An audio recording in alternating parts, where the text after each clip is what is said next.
کبھی 10 منٹ عادت ہو جائے نا دعا مانگنے کی علیحدہ سے رات کو، حضور نے فرمایا جو فرض نماز کے بعد دعا مانگے اللہ اس کی قبول کر لیتا ہے۔ نبی پاک صلی اللہ تعالیٰ علیہ وسلم نے فرمایا اللہ مسافر کی دعا قبول فرماتا ہے۔ حضور نے فرمایا اللہ مظلوم کی دعا قبول فرماتا ہے۔ حضور نے فرمایا بیمار سے دعا کراؤ اللہ اس کی دعا قبول فرماتا ہے۔ میرے نبی پاک نے فرمایا ماں باپ جب بھی اولاد کے لیے ہاتھ اٹھائیں، ویسے تے بلے شاہ تو آسمانی اڈدیاں ہی پھڑ دیں، جڑا گھر بیٹھا انہوں بڑھیا ہی نہیں۔ حضور فرمانے لگے ماں باپ جب بھی اولاد کے لیے دعا فرمائیں اللہ ان کی دعا کو قبول کرتا ہے۔ آپ اپنا تعلق بنائیں دعا کے ساتھ، عبادت کے ساتھ، مصلی کے ساتھ رشتہ بنائیں، استغفار پڑھیں۔ صلاح الدین ایوبی صلیبی جنگوں میں تھے، رات کو مسجد اقصی میں نماز پڑھی تو پریشان تھے۔ ایک بزرگ سے ملاقات ہوئی تو وہ کہنے لگے کہ آپ بڑے پریشان ہیں۔ کہنے لگے حضور پریشان اس لیے ہوں کہ پہلے ہی مسلمان کمزور ہے، اب میں نے سنا ہے دشمن کا ایک بحری بیڑا وہ جنگی سامان سے بھرا ہوا آ رہا ہے، تو اب ان کے پاس اور تلواریں اور نیزے آ جائیں گے، مسلمانوں کے پاس پہلے ہی وسائل کی کمی ہے، پریشان ہو کس طرح کر کے مقابلہ کریں گے۔ یہ بات کہتے ہی صلاح الدین ایوبی نے بزرگوں سے کہا حضور آپ بھی دعا کرنا، دعا کی بڑی طاقت ہے۔ میرے نبی پاک نے فرمایا دعا مومن کا ہتھیار ہے، دعا مومن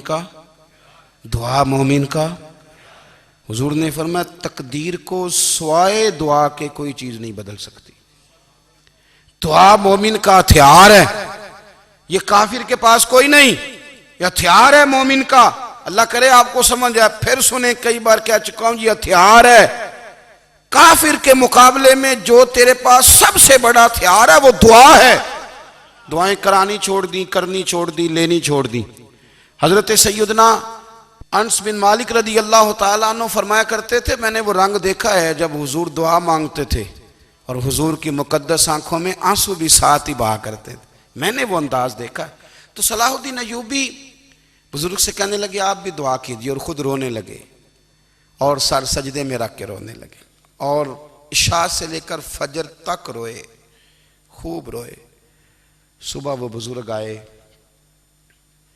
تو صلاح الدین ایوبی کا خوبصورت اور ہنستا ہوا چہرہ دیکھا، کہنے لگے آپ بڑے خوش ہیں، رات تو میں نے بڑے روتے ہوئے دیکھا تھا۔ تو کہنے لگے حضور وہ جو بحری بیڑا آ رہا تھا نا وہ پانی میں ڈوب گیا ہے، اب وہ نہیں آ رہا، ابھی خبر آئی ہے تو میں بڑا خوش ہوں۔ بزرگ کہنے لگے اٹھ سینے سے لگ، اور سن ایک بات، وہ بحری بیڑا پانی میں نہیں ڈوبا، وہ تیرے آنسوؤں میں ڈوب گیا ہے۔ وہ جو تو رات رویا ہے نا رب کریم کی بارگاہ میں تو وہ ڈوب گیا ہے۔ بھائی اپنا مصلی کا، عبادت کا، وظائف کا، اللہ اللہ کا سلسلہ اس کو مضبوط کرے، اپنی دعاؤں کے تعلق کو مضبوط کریں۔ دعائیں بڑے انقلاب برپا کر دیتی ہیں۔ ہم تھوڑے تھوڑے نا جب سے خشک ہوئے ہیں نا، خشک، اور میری تو جماعت ہی صوفیاء کی جماعت تھی، ہم تو داتا علی اجمیری کی جماعت سے، ہم تو خواجہ اجمیری کی جماعت سے، ہم تو شیخ احمد فاروق سرہندی کی جماعت سے، ہم تو صوفیاء کی جماعت۔ ہماری جماعت نے بھی وہ تعلق جو ہمارے بزرگوں نے بنایا تھا۔ بزرگ اللہ کے قریب کیسے جاتا ہے؟ ہمارے یہاں نا بہت سارے لوگ کہتے ہیں جی نظر ہو گئی تو کام ہو گیا۔ بھئی جو بخاری مسلم میں طریقہ ہے نا اللہ کا قرب پانے کا وہ تو نفل ہے۔ نبی کریم علیہ السلام نے فرمایا بندہ نفلوں کے ذریعے رب کے قریب جاتا ہے، اور اتنا قریب جاتا ہے کہ پھر اللہ اس کی زبان بن جاتا ہے، اللہ اس کی آنکھیں بن جاتا ہے، کان بن جاتا ہے، ہاتھ اور پیر بن جاتا ہے۔ تو یہ تو عبادت ہے، یہ تو اللہ کی بارگاہ کی حاضری ہے جو آپ کو اللہ کے قریب کرے گی۔ تو نماز کو اہمیت دے کے ادا کریں، نمازیں موبائل بند کر کے ادا کریں۔ لیکن نا کچھ لوگ کہتے ہیں مجھے ٹائم نہیں ملتا نماز کا، تو میں کہتا ہوں یہ آپ نے بڑی جرت کی بات کی ہے۔ مجھے کو میرا پیر بھائی کہہ دینا میرے پاس ٹائم نہیں ہے آپ کو ملنے کا، تو میں کہتا ہوں آج کے بعد آنا ہی نہ۔ تو کیا سمجھتا ہے تو بہت بڑا آدمی ہے، تیرے پاس ٹائم نہیں ہے اور ہمیں ملنے کا ٹائم، موج کر۔ تو آپ نے اللہ رسول کو کہہ دیا ٹائم نہیں۔ اور عجیب فلسفہ ہے نا، کہا جائے نماز پڑھنے آؤ تو کہتے ہیں کپڑے ٹھیک نہیں، اور کہا جائے کہ آؤ ذرا دعوت پہ چلیں تو کہتے ہیں 1 منٹ ٹھہر میں کپڑے بدل کے آیا۔ نماز کے لیے کہا تو کہتے ہیں ٹھیک نہیں، دعوت کے لیے کہا تو کہتے ہیں میں ذرا تیاری کر لوں، یوں جانا مناسب نہیں۔ یہ معاملہ ٹھیک نہیں۔ رب تو فرماتا ہے کہ جب تو مسجد میں آ تو زینت اختیار کر کے آ، خوب ذوق سے دعا مانگیں، خوب شوق سے نماز پڑھیں، خوب استغفار کا مزاج بنائیں۔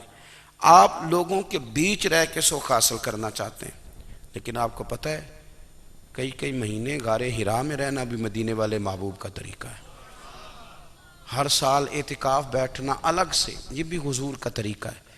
مسجد نبوی کے اندر دروازہ کھلتا تھا نبی کریم کا، پر گھر کے اندر نفل پڑے نبی پاک نے، اور حضور فرماتے ہیں کچھ نفل نماز گھر میں بھی پڑھا کرو، گھر کو قبرستان نہ بناؤ۔ ہمارا گھر اللہ کے ذکر سے آباد ہوگا۔